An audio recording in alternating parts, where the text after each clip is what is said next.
Polres Jakarta Selatan melalui laporan polisi yang dilakukan oleh teman-teman jurnalis ini. Kemudian ini bulan September laporannya, kemudian Oktober, November sudah berproses.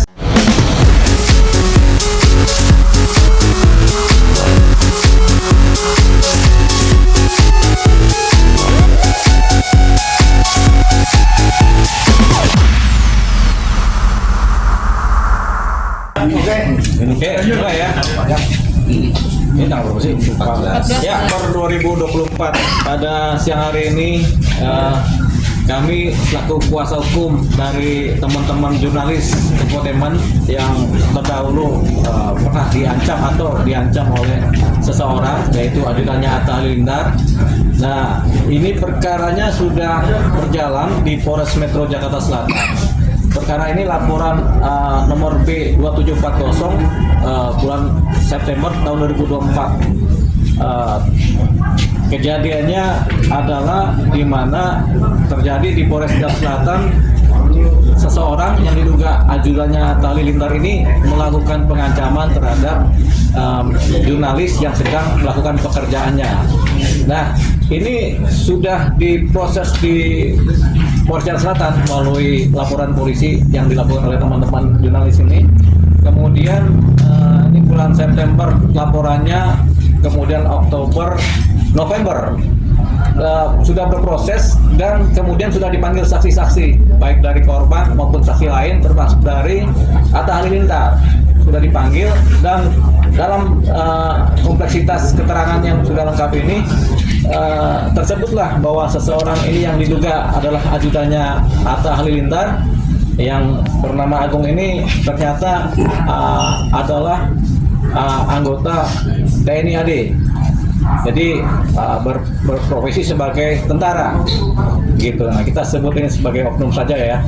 Nah, ini kemudian karena terlapor atau terduga terlapor ini pelaku adalah oknum anggota TNI. Jadi dari Polres Jakarta Selatan kemudian membuat gelar perkara dan kemudian berkoordinasi dengan Pomdam Jaya, dan kemarin tanggal 12 November tahun 2024 di hari Selasa dan Rabu mereka koordinasi dan kemudian telah melimpahkan perkara ini dari Polres Jakarta Selatan, dari penyidikan kepolisian menjadi masuk kepada penyidikan di Pomdam Jaya.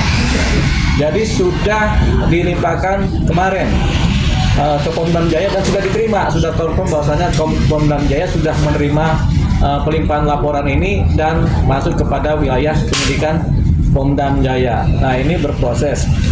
Ini kenapa kami sampaikan di sini supaya nanti teman-teman atau masyarakat yang mengikuti perkara ini menjadi jelas bahwasanya perkara ini sudah tidak lagi ditangani oleh Polres Jakarta Selatan, tapi sekarang sedang dan akan ditangani oleh Pomdam Jaya.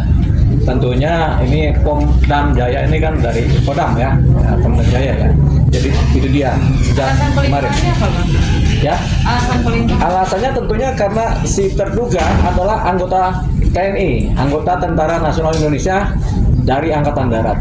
Begitu. Jadi ya sudah, karena dia TNI, tentunya yang berlaku adalah sebenarnya di wilayah militer ya, sebenarnya hukum militer ya. Tapi kan ini tindakan yang dilakukan adalah melanggar undang-undang pers yang kemudian yang namanya lintas perilaku namanya ya, tidak pidana tapi lintas perilakunya kepada pelanggar undang-undang pers, sehingga sebenarnya tidak ada kaitannya dengan hukum militer. Tapi karena dia adalah anggota militer, tentunya yang berwenang menurut undang-undang terhadap semua persoalan tindak pidana ini adalah pihak militer, dalam hal ini adalah penyidik Pomdam Jaya.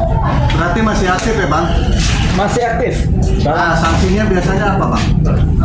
Kita belum tahu dari Pomdam Jaya, makanya nanti dalam minggu depan kami akan berkoordinasi dengan pihak Pomdam Jaya untuk mencari tahu. Tentu ada sanksi secara militer, tapi kalau yang dilanggar adalah undang-undang pers, tentunya dia perlu juga diberlakukan undang-undang pers, karena yang dilanggar adalah undang-undang pers, tidak dilanggar hukum militer ya. Kalau hukum militer militer sanksinya adalah disiplin, tapi kalau undang-undang pers mungkin ada pasal sendiri. Ini nanti mungkin kalau persidangannya koneksitas antara peradilan militer sama mungkin koordinasi juga dengan sipil, karena ini pers ini kan sebenarnya sipil ya. Nah, tapi undang-undangnya saling berdiri begitu. Jadi mungkin pengadilannya di pengadilan militer, tapi yang dijerat adalah lewat undang-undang pers sama KUHP. Bang, sudah pernah ada permintaan maaf dari pihak sana Bang sampai sekarang? Sampai saat ini belum ada permintaan maaf dari pihak terduga terlapor, termasuk juga usernya ini kan Atta Halilintar.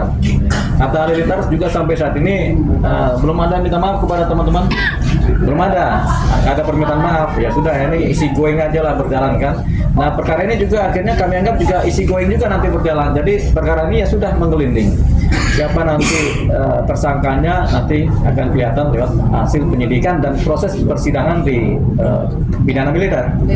Bang, menyikapi permohonan maaf melalui media sosial pribadi mereka, menanggapinya gimana? Kan pernah ada. Begini, permintaan maaf itu harus sifatnya personal ya. Jadi nggak kepada publik meminta maaf, tapi kepada personal ini yang mengalami. Gitu. Kalau publik kan ini kan bisa siapa aja boleh minta maaf, tapi kepada personal ini kan mereka mengalami dampak psikologis dari ancaman-ancaman yang dilakukan oleh si oknum tersebut. Jadi ada yang ketakutan, ada yang prihatin, ada yang kemudian nggak bisa apa-apa, ada timbul juga sakit hati juga kan. Ini kan dampak psikologis juga. Nah, ini harusnya permintaan maaf langsung kepada para pihak gitu. Tapi sampai saat ini belum ada permintaan maaf dari pihak manapun, termasuk juga dari user yaitu Atta Halilintar terhadap teman-teman jurnalis. Bang, terkait dengan terkait dengan Atta Halilintar karena pada awalnya melakukan pembiayaan, apakah tidak dikaitkan dengan kasus ini, Bang? Tentunya ini akan tetap terkait kepada yang bersangkutan, pada Atta Halilintar, karena beliau adalah user dan memang menjadi saksi. Tanpa adanya beliau menggunakan si oknum ini, tentu tidak akan terjadi kejadian ini. Jadi beliau tentunya terkait. Sejauh mana terkaitnya? Ya bisa sebagai saksi yang terkait langsung. Jadi beliau juga akan terbawa.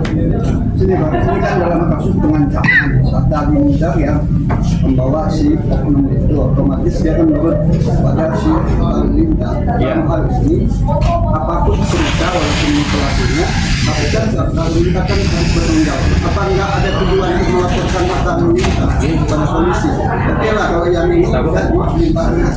Kita kan punya cara lain untuk melaporkan Atta Halilintar, menjadikan nantinya sebagai pelajaran bagi pihak-pihak lain yang menggunakan oknum-oknum TNI atau Polri. Ya, jadi sisinya bukan sisi pengancamannya terhadap kalau kita mau berkata ya, tapi sisinya adalah seberapa jauh atau seberapa besar legalitas seorang sipil menggunakan tentara sebagai ajudannya, gitu. Itu nanti akan kita dalami, gitu. Jadi sejauh mana seorang Atta Halilintar punya hak atau mendapatkan kelebihan hak menggunakan seseorang yang adalah tentara menjadi ajudannya atau menjadi pengawalnya. Apakah itu formal, apakah itu informal? Ini nanti akan ditelaah. Nah, ini kami akan bekerja sama dengan Polda Jaya sejauh mana ada hubungan ini. Jangan-jangan ini sifatnya informal saja, akan menggunakan seorang oknum tentara untuk menjadi pengawalnya. Pertanyaannya apakah ini boleh? Kan begitu secara undang-undang. Nanti kita akan telah itu baik hukum militer maupun hukum sipilnya. Saya bukan maksudnya boleh atau tidak. Saya menyatakan Atta Halilintar dilaporkan sebagai pelindung penjahat itu bisa nggak seperti itu. Kita jangan lagi melaporkan. Kalau itu sifatnya kita nanti konsultasi dulu dengan Pomdam ya, sejauh mana kepentingannya. Yang jelas kan rasa sakit hati atau rasa kena ancaman ini kan datangnya dari si oknum tadi kepada para pihak ini yang di samping saya ini kan. Sejauh mana mereka mengkaitkan ini dengan Atta Halilintar. Memang secara langsung ada kaitannya, tapi apakah Atta ikut berperan dalam konteks dia menyuruh mengancam? Ini yang belum kita dapat, karena faktanya memang tidak ada cerita itu. Dari BAP juga tidak ada cerita itu. Nah, tapi yang paling penting adalah ini, dari besarnya apakah Atta menggunakan oknum ini secara resmi apa tidak? Kalau resmi dasarnya apa undang-undangnya? Itu nanti akan kita. Kalau ini tidak resmi, bagaimana kok ini bisa terjadi? Seorang sipil kemudian punya pengawal militer. Gitu. Pak, berarti ada kemungkinan Atta akan dilaporkan gitu Bang? Bagaimana? Ada kemungkinan Atta Halilintar akan dilaporkan gitu. Oh iya, kalau prosedurnya kemudian kita dapat ternyata ini memang tidak mengikuti undang-undang, tentunya bisa kita kejar Atta Halilintarnya tadi. Tapi untuk pengancamannya, apakah Atta Halilintar mengancam, kita belum dapat ini. Jadi kita tidak dalam posisi melaporkan Atta Halilintar dalam konteks ancam-ancamnya. Bang, berarti sikap Atta Halilintar itu sangat mengecewakan ya Bang? Dari sikap Halilintar itu sangat mengecewakan karena kesannya cuci tangan gitu Bang mungkin. Kalau dibilang cuci tangan, kita nggak tahu, ini kan urusan internal dia dengan penyidik ya dalam proses BAP ya. Tapi sejauh yang didapat dari cerita penyidik, ada kesaksian dari Atta bahwasanya yang mengawal dia secara resmi adalah anggota TNI, oknum TNI dari Angkatan Darat. Kita akan lihat bagaimana hubungannya, apakah ini permintaan resmi BKO atau bagaimana. Apakah orang sipil yang punya uang bisa kemudian menggunakan tenaga tentara untuk mengawal, atau bisa apa tidak nih kita lihat. Kalau nggak salah ini jawabannya adalah tidak bisa. Begitu. Kang, malamnya kan Atta sempat klarifikasi malam atau besoknya gitu, dia bilang si yang bersangkutan bukan bagian dari karyawan atau timnya dia gitu. Ya, itu faktualnya itu adalah bentuk pengingkaran dari keadaan ya. Fakta-fakta di lapangan menjelaskan bahwasanya beliau dan cerita dari teman-teman memang si oknum ini memang adalah ajudannya Atta, pengawalnya Atta.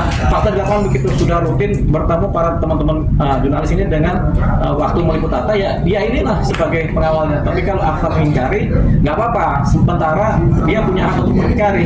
Tapi nanti ketika kita pendalaman, nanti akan ketahuan bagaimana hubungannya. Karena ada kesaksian dari Atta juga, ya ini memang karyawan yang dia pecat. Karena ada begitu sudah terpublikasi. Kemudian dia ralat lagi, oh ini bukan karyawan kami. Nah itu adalah dua posisi yang bertentangan dalam konteks penerangan dari Atta Halilintar kepada bukti. Nah ini yang nanti kita juga kejar. Bukti apa aja Bang sampai saat ini sudah diserahkan kepada polisi? Bukti yang ada di kepolisian sudah diserahkan. Pertama adalah kesaksian-kesaksian mengenai kronologis, kemudian bukti-bukti faktual, gambar-gambar, keterangan-keterangan video yang menggambarkan bagaimana ancaman terjadi terhadap teman-teman jurnalis dari si oknum tadi. Kemudian yang lainnya adalah cerita-cerita di lapangan yang sudah disampaikan oleh teman-teman jurnalis kepada pihak penyidik, di mana bahwasanya yang bersangkutan, yang terlapor ini memang adalah ajudan dari Atta karena setiap hari bertemu mereka di lapangan. Bang, ada info atau kemungkinan Atta juga dipanggil sebagai saksi Bang? Di Pomdam. Di Pomdam maupun Kalau di Polres sudah, Atta sudah di BAP di Polres Jakarta Selatan. Menurut keterangan penyidik sudah di BAP dan hasilnya Atta mengakui dan menyatakan bahwasanya ajudan ini adalah anggota TNI dari Angkatan Darat. disewa. Kita belum tahu. Bagaimana? Makanya kita tanya apakah hubungannya resmi, formal, ataukah ini informal. Resmi bagaimana hubungan hukumnya, kemudian bagaimana undang-undangnya. Kalau tidak resmi, bagaimana ini bisa terjadi? Baik. Ya. Abang-abang jurnalis mungkin ada tambahan, mungkin sudah diperiksa kah? Silakan.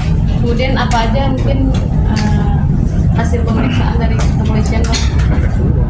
Kalau untuk hasil pemeriksaan ya kita yang sesuai apa yang kemarin terjadi di lapangan.